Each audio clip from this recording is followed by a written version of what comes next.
Hello everyone, this is Brandon Thomas back again with another YouTube video. We are about 2 weeks into 2024. I hope everybody's had a great year so far, starting off. A lot of games to play, a lot of new opportunities, new challenges to come across this year. And we're still talking about games that have been released in 2023, even though it has been 4 months since the release of Starfield, one of the big exclusives under Bethesda Game Studios and Microsoft and the Xbox brand. This game is still a part of the discourse that has been going on X and social media, all different platforms as of right now. So it has been a little bit over 4 months now since the game launched on September 6th of 2023, and the game had great reviews right out of the gate. But with the actual customers, the people that are going out and investing into Xbox Game Pass are paying $70 and up for it on PC or various other platforms.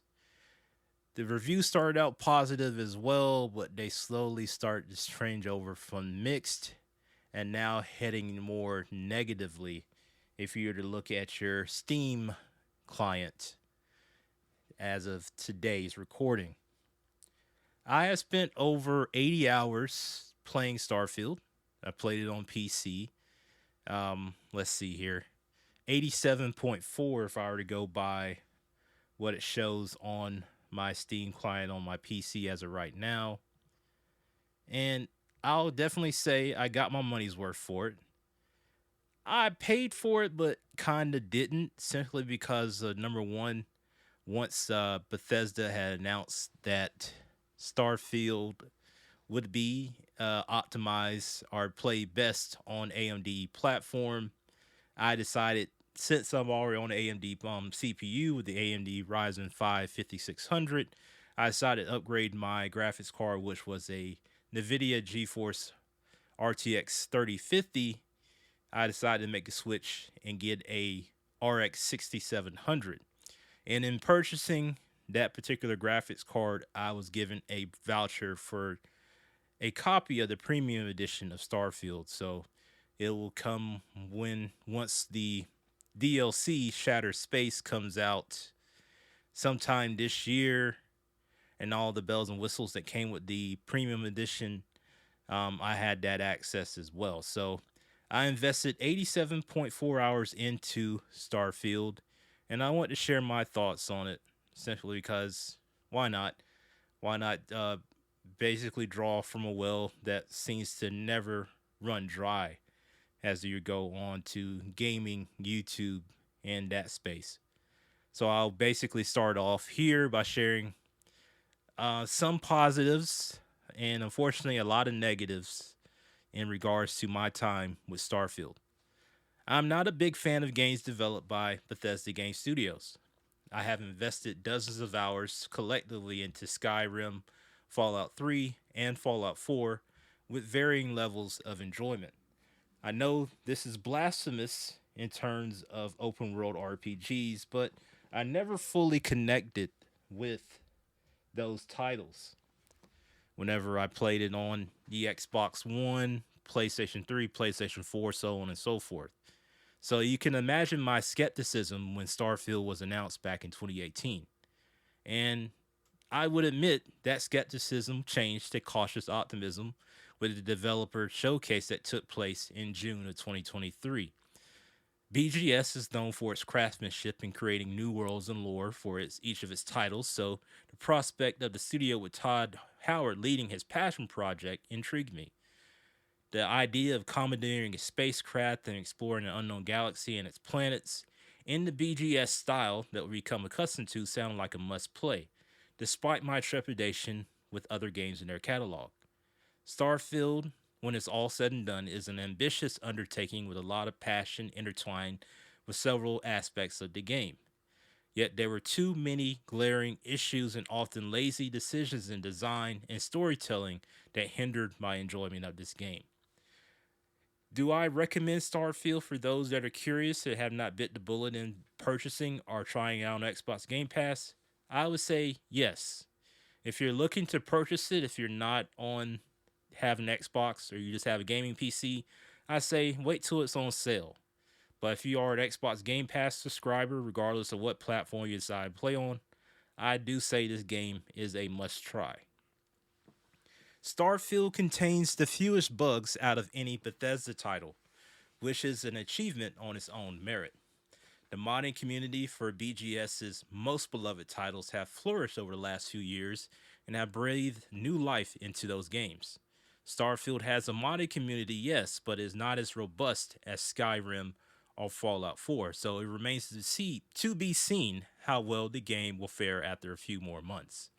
The character creation is the most fleshed out and thoughtful that I've seen in the BGS game to date. It intrigued me enough to spend more time in deciding on my character's background, perks, and traits.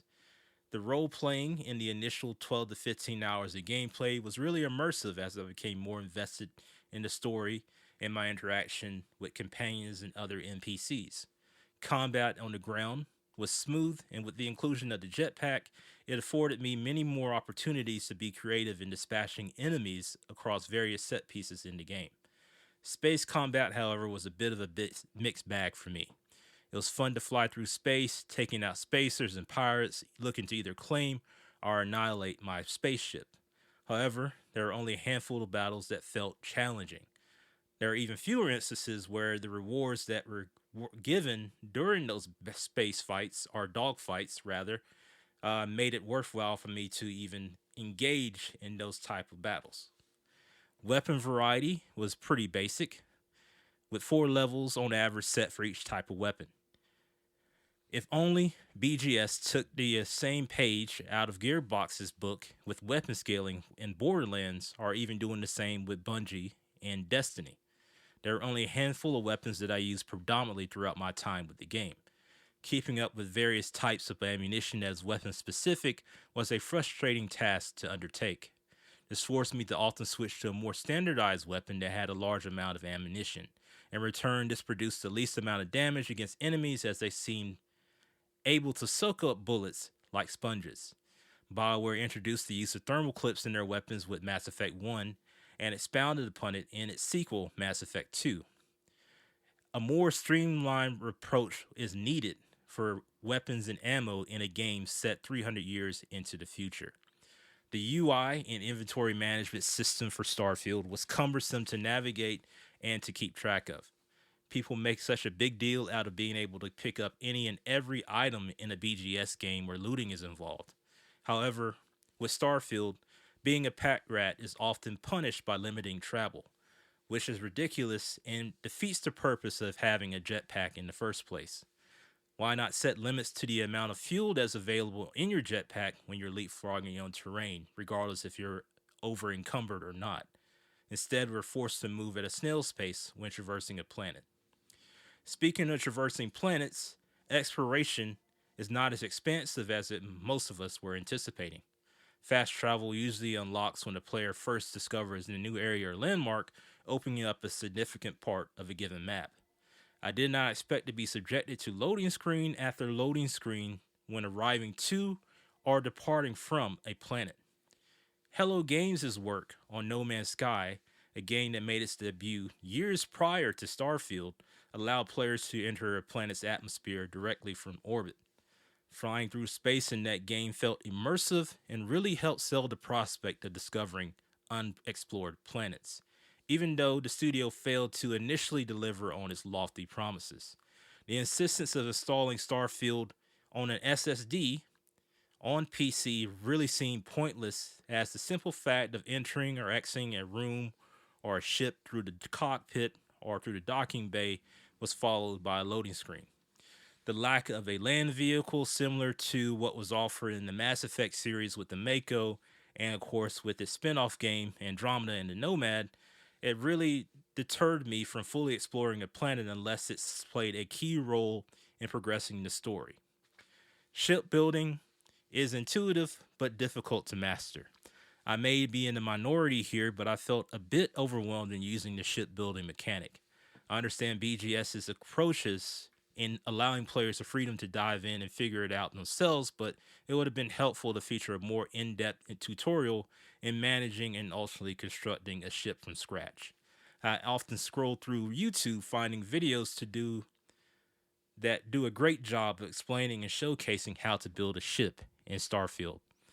And lastly, the writing and key aspects of the story fell flat for me. I was intrigued initially by the few of the side quests and factions that are introduced in the story, but it felt a bit too similar to Deus Ex Machina with the concept of parallel universes and ultimately having no choice but to follow one path defined by the game. When I make major decisions in a side quest or a major story mission, I anticipated hearing more diverse opinions from my companions. Instead, I was often greeted with similar opinions across the board. While I did enjoy interacting with and learning more about my companions, the ones that only stood out to me were namely Sarah Morgan, Walter Stroud, and Barrett. Despite this, most of the companions' loyalty quests wrapped up with no clear resolutions and were often anticlimactic. The cinematic framing of characters during dialogue and key story moments was static and uninventive, with NPCs and companions that I interacted with being positioned in awkward angles, and it often took a couple of seconds for them to adjust themselves in the correct position. With New Game Plus, the notion of undertaking 5 or more playthroughs for a variation of alternate universes seems too much like a fever dream instead of taking creative license. While some of them are humorous, they do not add much to the overall makeup of the main story. I would consider making an additional playthrough before the DLC for Starfield releases to see if the events in Shattered Space adds to or detracts from the overall narrative. In conclusion, if you have PC Game Pass or Xbox Game Pass, it is worth checking out. If you're an unapologetic Bethesda Game Studios fan, Starfield will scratch the itch for mainline RPGs since 2015's Fallout 4. For people like myself who are not diehard fans, Starfield has a lot of good, but is littered with repetitive gameplay, cumbersome UI, and inventory management systems, often bland and barren planets, and uneven story elements. For my time with the game, Starfield would have been an important game in the highly touted sci fi RPG if it released back in 2013, not 2023. Instead of being innovative in elements that are familiar to gamers, BGS played it safe, which came across as lazy and uninspired. Those are my thoughts, ladies and gentlemen, on Starfield. Spent over 80 hours with the game. I definitely got my money's worth, regardless of how I acquired the game. I did purchase hardware, and in course, I did get a voucher to download the premium edition of the game. I may come back to it. Modders, like with most BGS developed games, will make or break this game. And I know of one modder in terms of making a co-op version or a campaign for Starfield has ultimately left, and quoting won't be as vulgar as that individual was, but in their reasoning is that they said this game is effing trash and the game is too boring. Now, I had a lot of enjoyment during my time with the game, but after the hours rolled on, it became more of a task, a lot more like fetch quests and everything. It took a little too much liberty or inspiration from some of the aspects I don't like about Assassin's Creed games, where basically you're finding this particular feather or they're finding this particular waypoint to do the leap of faith from, things like that. Procedurally generated planets is a great notion to have nonetheless, but when those procedurally generated planets offer the same type of fetch quest and mines or dungeons to explore, if you got a little bit grating after maybe a dozen or so trips in flying on your spacecraft, and the fact that you can't really traverse the planet as much as most people are anticipating. Yes, the jetpack is a lot of fun, but players don't want to spend minutes on hand, which could be taken away or cut in half by introducing a land vehicle into the game. and I'm pretty sure the modding community is already at work in developing that. So I did not want to be as negative or as critical as I was about this game because so many people have articulated way better than I did. And this, like I said, this is a well that doesn't seem to run dry. If you had a lot of enjoyment of the game and this is one of your favorite games of this year, I mean, I applaud you. I'm glad you found your enjoyment out of this game, regardless of whatever platform you decide to play it on, whether it's on Xbox Game Pass or if you bought it directly from Steam or from the Bethesda game launcher. So if you had enjoyment out of that game, let me know down in the comments below. Thank you guys so much for listening. I was hoping not to make this a rant video. I just want to be very precise and critical of what I enjoyed about the game and what I ultimately did not. I wish I would basically say this is a must play. I would say this is definitely a must try if you have Xbox Game Pass. And if you're really looking forward to buying it, if you're a die-hard Bethesda Game Studios fan, I mean, I say at least wait to get on sale. Don't pay $70 or $100 for whatever edition of the game you decide to get. So, thank you guys so much for watching and listening to this review, and I'll catch you in the next video. Thank you.